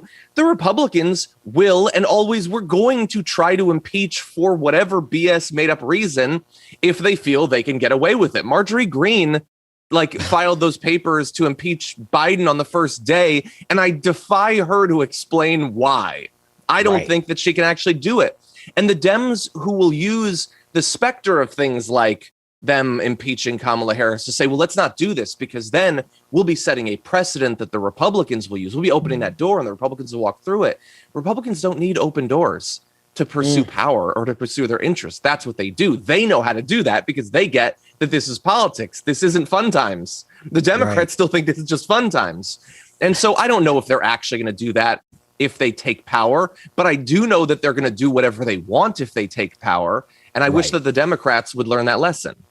Absolutely. Which brings me to the clip I saw this weekend of Nancy Pelosi, Speaker of the House, saying that we need a strong Republican Party, as if the only option for our democracy is a two-party system, which is, to me, the problem itself. But the absurdity of it, right? For in the middle of this lack of being able to hold anybody accountable, pandemic, 500,000 people dead, and a good part of that is because of a strong Republican Party. Like, I don't even know how she thinks that the Republican Party isn't strong when they're literally holding America. I can't finish that sentence without getting in trouble. So they're holding America hostage. There we go. They're holding America hostage at every single turn, but yet and still Nancy Pelosi is like, we need a strong Republican Party. They're too strong. What did you think when you saw that clip? Well, I mean, look, they're certainly strong in that they do whatever they can get away with, and they understand that they can get away with a lot. The Democrats operate entirely inside of not just the rules, which, of course, you know, we want a democracy to have rules, and the norms, which don't actually exist anymore. That's become clear during the Trump times, but also this belief that they have to be fair and they always have to be bipartisan. It doesn't matter how many times they're punched in the face by the Republicans. They hem themselves in on all sides with these multiple layers of restrictions. And that leads a lot of people to believe that they're doing that not because they think they actually have to, but because it's convenient as a way to not have to actually accomplish anything. The Republicans are strong in pursuing what they want to do. Devil's advocate, might mean what we want is a serious other party. But when was the Republican Party that party? Okay, so you mean before QAnon, I assume, but what do you mean during the 90s when they pretended that Bill Clinton getting a blowjob was the worst thing the country had ever seen? Was it during the 80s when they just deregulated everything and gave endless sums of money to the rich? Of course, that's also what they did under George W. Bush and Trump. That's sort of consistent. Was it even earlier than that? I mean, the whole period of just explicit appeals to racist white Southerners. Which Republican Party do you want to be strong again? I guess they mean something like, well, Eisenhower had a couple of good points about the military-industrial complex. That was 1 billion years ago, and it bears no relationship to the Republican Party. I think what we need is a strong Democratic Party that will beat the Republicans into submission until they finally learn the lesson that they keep implying after elections they will, which is they need to actually provide some sort of responsible platform. That is something they haven't done in a very long time. And we can then disagree on it. We can disagree on some of the base facts that inform our politics, but we don't have that. We don't have that. And she should worry less about the party she's not in charge of and more about the party that she's supposed to be in charge of. That's a hell of a sentence right there. I think we should close it right there. John Iadarola of The Damage Report. You can always check that out right here on YouTube and Facebook and basically anywhere, as well as the Young Turks. John, thanks so much for joining me today. Thank you. As always. Love your work. Pleasure. Oh, man, appreciate you. All right, folks, as we get ready to end this episode, I want to bring up the schedule for the rest of the week because we have an exciting week. Rebecca will be back on Wednesday joining us. Tomorrow, we're going to be joined by Ida Rodriguez, also of the TYT family. We're also going to be interviewing a couple of other guests throughout this week. And I want to just give you the lineup on Wednesday. We have Brooklyn Dad from Twitter, who's doing amazing work over there. We also have Bishop Talbot Swan, who is a leading voice in the fight against this evangelical movement. We also have Dr. Abdul El Said, who's going to join us on tomorrow. And then we have on Thursday, super excited to have Representative Ro Khanna, who will be joining us along with Professor Jared Ball of Morgan State University. On Friday, we have State Senator Chevron Jones and Rosa Clemente. She is going to be joining us specifically to talk about the new movie, Judas and the Black Messiah. If we could bring that image up on the screen. I want to discuss it with her because she was a part of that project, and the movie is getting rave reviews. But more importantly than the movie and the reviews is the legacy and the story and the legacy of Fred Hampton, Chairman Fred Hampton. And so this biopic is powerful, but the life of Fred Hampton is what we want to remember. And if we have any of those clips available, I actually want to leave us this morning before I turn it over to you, James, to play us out of here and give the people some good music to go on. I want to leave you with a couple of words from from Chairman Fred Hampton. Take a listen to this first clip. And in these clips, you can see why he was a threat to this system and why it was that at 21 years old, this country snatched him away from us. Between the FBI and Chicago PD, snatched a young, vibrant, powerful, unbelievably brilliant, unbelievably just charismatic, but caring for the people. They snatched them away from us. We'll be having that discussion on Friday with Rosa Clemente. Take a look at this first clip of this powerful young brother that we had taken from us. That's saying that no matter what color you are, there's only two classes. And that's saying there's a class over here and there's a class over there. And the reason that this class over here has never did anything to get this class off its back, because this is lower, this is upper. This is the oppressed, this is the oppressor, this is the exploited, this is the exploiter. And these people in this class have divided themselves. They say, I'm black and I hate white people. I'm white and I hate black people. I'm Latin American and I hate hillbillies. I'm hillbilly and I hate Indians. So we fighting amongst each other. There's actually more. Let's play the next clip, because this brother, I mean, he deserves everything that we can give him in honor of his legacy. Let's take a look at this next clip. No problem. The clip is loading up. And it's just, I'll filibuster for a couple of seconds, but there we go. All right. We're not a racist organization because we understand that racism is an excuse used for capitalism. And we know that racism is a byproduct of capitalism. Racism is a byproduct of capitalism. Now, before I toss it to the next one, I think we have one more. But James, this brother, 21 years old, with a robust analysis that, hell, I don't think I got until I was probably damn near 30, 35, right? Because the way our education system is set up is to ensure that type of thinking and that type of viewpoint of America is considered radical, but not the people who marched up the steps of the Capitol on January 6th. You know what I'm saying? So for us to speak about solidarity across class lines, across racial lines, and fighting against capitalism as it strangleholds us, and we see what's happening in this pandemic, is, the fact that we can't get checks is a direct line to the fact that they need us to go out there and risk our lives on behalf of their quarterly profit margins. They think this kind of language is radical, but not those racist white supremacists who marched up the steps of the Capitol on January 6th to overthrow the government because they lost an election. Take a look at this last and final clip. He set up this problem in order to exploit me and other people like me. And why they want to get rid of me? Because I'm saying something that might wake up some other exploited people and some other oppressed people. And if all these people ever get together, then these pigs that are exploiting us, we'll be able to run them into the lake. That's why they want to get rid of us. So anyway, that's what we'll be discussing on Friday with Rosa Clemente, and I'm so excited to have her back and to have all the guests that we have this week. Rebecca will be back on Wednesday. James, it's in your hands, man. Help the people feel a little bit better as they get ready to go through their day. Yes, sir, Ben. And hey, shout out to you, Ben. When you get in your element and you talk about and do everything, bro, you make me a proud brother, man. Shout out to you, dude. Hey, you do this Shout stuff, out to you, bro. I really appreciate that, man. Love you, man. Appreciate you, man. Love you too, brother. Hey, have a good day today, brother. Shout out to everybody that joined us this morning for Like It or Not, yo.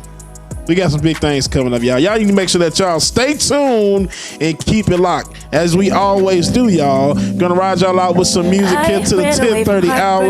Got a few bops and a few jams to play for y'all this morning. So hope you sit back, relax, and enjoy, y'all. Shout out to the VIP room, y'all.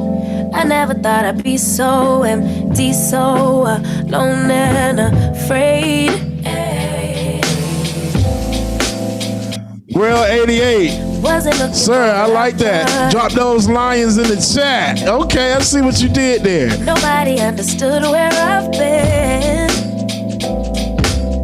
I guess I thought I needed more time to protect my love from potential offense. So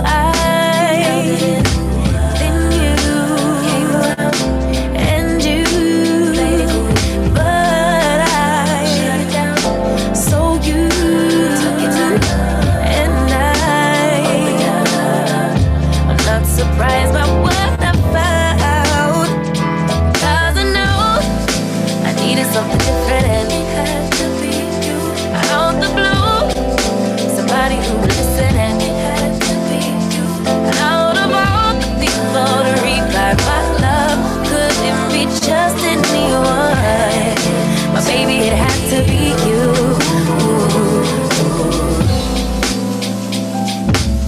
I didn't seem to notice that you were checking for me. We were just friends.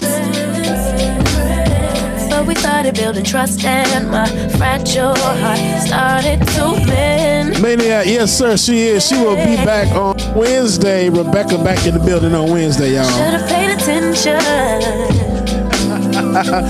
That's right, so lion, like it or not. Lion, you get it? Play on words. Yeah. But I needed time to see clearly, dig deep and cut through the noise. So then you came around and you but I shut down. So you does sound a little bit like Brandy. And then somebody said Summer Walker a little bit. Yes, I agree, definitely. 'Cause I know I needed something different and it had to be you. Out the blue, somebody who would listen and it had to be you. Out of all the people to reply, my love couldn't be just anyone. My baby, it had to be you.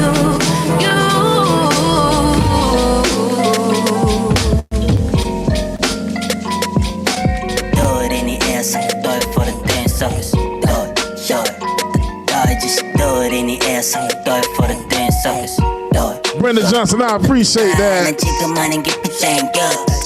이제 보여야 해 너의 감정 뻔뻔해져니까 닫아두려 했던 closed door 셔를 제껴 진짜 너를 보여줘 Throw yourself in the air 삶이 숨들이 제일 쓸려가는 중에 내 감이 너와 같이 휩쓸리길 원해 Nope, this ain't no wave Nope, this ain't no happy hour Let's surf around shit Nope, this ain't 어디 벽에 잠깐 빠졌던 shit This ain't 잠시 머물렀다 떠났던 shit 난 돌아갈 곳이 없어 이건 real life shit 그냥 졸라 특이한 새끼에서 A-list shit This is hit the rock bottom then come back of shit 이런 나도 괜찮다면 레고 손 잡고 같이 가죠 No betrayal 심장 talk I think you let it for my wrist supporters Oh your wait is over 넌 최고가 어울려 작은 만큼 누려 누구 top 5는 할 때 내 이름을 쏟아 지워가며 약해져서 이제 고개 들어 Yeah bring it back for you 돌려줄게 김대 각 for you 대웅이의 back에서 right to the top for you 센스 형의 사랑 나눠줄게 I got love for you 응원 들을 때야 나게 딱 보여 Shout out to everybody. Hey, make sure that you hit that like button, y'all. Hit that like button. Hit that like button. Hit that like button. Make sure that you comment, share, subscribe, all that good stuff. So you always know when Like It or Not is going down, y'all. Shout out to everybody that's in the building still checking us out. 오늘로 바를게요 난 듯해는 태아에서 이런 힘 이런 젊음 이런 배열의 숨 한 번도 느껴본 적 없어 진짜 내 안에서 항상 꿈틀대던 그 놈이 깨어났어 Everything looks so hard but now you're so easy Do it in the air Sitting all the way wild I'm ready to just do it Do it for your real supporters. They ain't gotta like it, they just gotta live with it. Got my money working, you know what I did with it. Take it to the field, treat it like a coin toss. Girl, I got it covered, I'm a Louis loincloth. But he ain't really with the gang, that's a fact. Had baby doing something strange for the snap. Ride around the county with her face in my lap. Keep it 101, this ain't the place for the cap. I ain't got the minutes for the who said what. Piling up the digits on a goose egg hunt. About to take a quarter to the ball cap later. Texting Goofy double, I need all. And I almost forgot, if you want to tip your DJ, that's me, DJ Exclusive, you can by going to Cash App or Venmo and entering DJ X3C. DJ X3C on Cash App or Venmo, y'all. You want to tip your DJ. Stack it up and scale it up and flip it up. I step it, baby, I don't trip it up. And also, if you don't have Cash App or Venmo, you can also go to PayPal, DJExclusive@gmail.com, y'all. Count it out and seal it up and ship it up. High stepping, baby, I don't trip it up. I've been living high, let me bask in it. Shorty on a juice cleanse, getting thick. Tally up the tokens, let me ball for the winner. Squad with me, I'ma fit them all in a sprinter. Up late, looking for the scalp trade setup. Only two types, either fed or you fed up. Limit line, front of coast with a potion. Calculate the risk, I don't move with emotion. How you felt, bet it is what it is. Insurance plan, leave a meal for the kids. Truth in the blood, got G's in the family. First seen 100 by the peas in the pantry. Pounding on the pudding and I'm hopping in the ship. They know that I can't get it popping off the rip. Business over brunch and it came with mimosas. All about the bread, so I came with the toaster. 40 on me while they do me. Shout out, Ed. If I'm lying, I'm dying, squad. Okay, I see what you did there. Flip it up and flip it up. High stepping, baby, I don't trip it up. Hundreds on me, letting up me workload. Still been getting to it when the work's slow. Count it out and seal it up and ship it up. High stepping, baby, I don't trip it up. Tell him I need my money right now. Okay, this is probably like my favorite track now. Sorry to tell you, I know my value. I'm gonna recoup it, but don't waste my energy, my energy. I don't got much, don't be wasting all my energy. I keep it tight, don't let nobody get close to me. My heart is right, don't question my integrity. No, I thought we would be just fine, and I thought your heart was like mine, but let me find out you've been going. That's right, Courtney. All new music today. Come on, man, tryna block my blessings. Angela, what's going on? What's from me won't be from me. Yeah, I'ma go through just to grow through. But pay me what you owe me for, make what you've been saying about me true, true. Tell them I need my money right now. Brought me the juice, they stole out my crown. Yeah. Sorry to tell you, I know my value. I'm gonna recoup it. Don't waste my loyalty, my loyalty. I let you in back then because I couldn't see, but now it's clear you ain't ever been true to me. My intuition ain't ever lied, I had to leave. Handle your business, do what you think you need to do to get your revenge. But you won't break me, God as my witness. Past the point of no return, I'm on a mission. Tryna block my blessings, but no need for comparisons. What's wrong with me? Cindy D, what's going on? Yeah, I'ma go through just to grow through. But pay me what you owe me for, I make what you've been saying about me true, true. Tell them I need my money right now. Brought me the juice, they stole out my crown. Sorry to tell you, I know my value. I'm gonna recoup it. Don't waste my.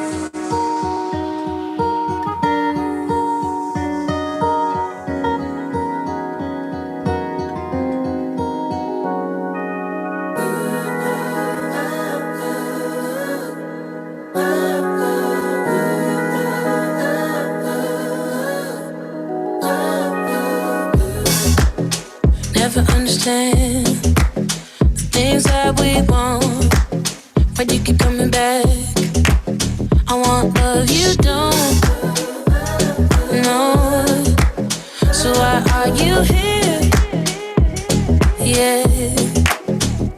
Purple Rain, Heart Sweet, appreciate you. Have a good day. Take it back so that you don't know where my heart is at. Don't want you to know my love is lost. Well, there's only one thing left to do. My heart is breaking, wanting you, so I'll say goodbye. Let's put the sun back in the sky. Okay, this might be a block too, though. And don't call me back, just say I'll say goodbye. Yeah, don't call me back, just say goodbye. I can change the past, don't wanna complicate things. Maybe if I asked, was any of it real? Was it real?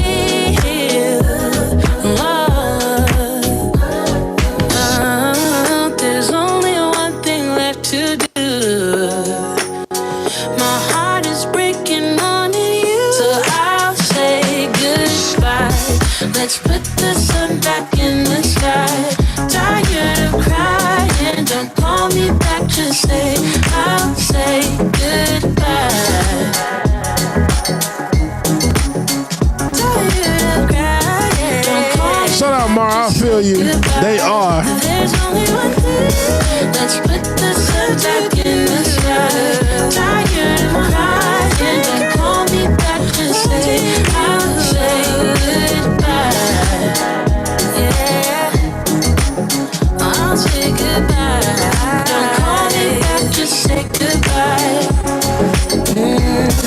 Let's put the sun back in the sky. Tired of crying, don't call me back, just say I'll say goodbye. Tired of crying, don't call me back, just say goodbye.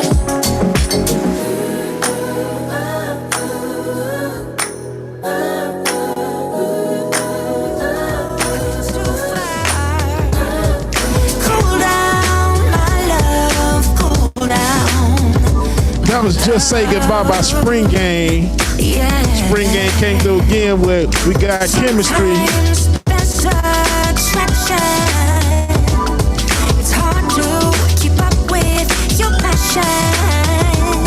So cool down, my love, cool down, my love. And a heart, I appreciate that. Sometimes I wanna give all of me. Sometimes I wanna scream, oh my God, you got me in so much trouble now. Sometimes I just wanna tell you to stop, so you don't go and break my heart. I'm so confused, babe, I just don't know. So now I gotta make up my mind. Do I wanna leave it all behind? I can't let you go so easily, 'cause baby we got chemistry. We got something special, but you want the whole world. Count up the loot, call up the troops. We coming through, we coming through. Count up the loot. Jimmy Neutron, you all right, brother? Okay. We coming through. Count the loot, call the troops coming through. From the booth to the moon, it's the root. What it do? It's the same as a Make sure that y'all are hitting that like button, comment, share, subscribe, all that good stuff, so you know when like it or not, it's going live, y'all. Had a damn good show today. Never trust again if you had. Shout out to John. Heard you got that bag, well I must have a hefty guy. Me and Chris for joining us this morning. Call up the troops. We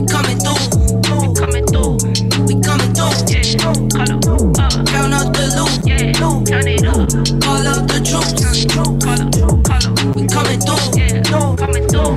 We coming through. Yeah. Stacking my chips with the dip. I jump like a running back, my hit sick. This is never fake, this is not pretend. I was always like this, just a white boy from the ends. Yeah. What I drive is not a rental. No, I had a long day, so she gave me dental. 2 phone numbers, no phones on me.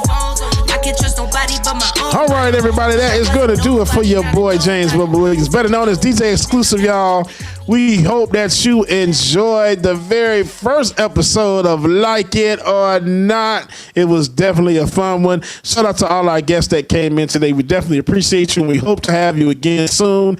Make sure that you hit the like button, comment, share, and subscribe so you know when Like It or Not is going down. And make sure that you are here tomorrow. We have Ida Rodriguez and Dr. Abdul El Saeed that'll be here joining us on the show tomorrow. Full week coming up, y'all. Again, we love you. Thank you again, Lion Squad. Appreciate the thing. Hey, I had to coin that. That's not too bad at all. Anyway, we'll see y'all in the morning, y'all. Peace out. Like It or Not, it's gone.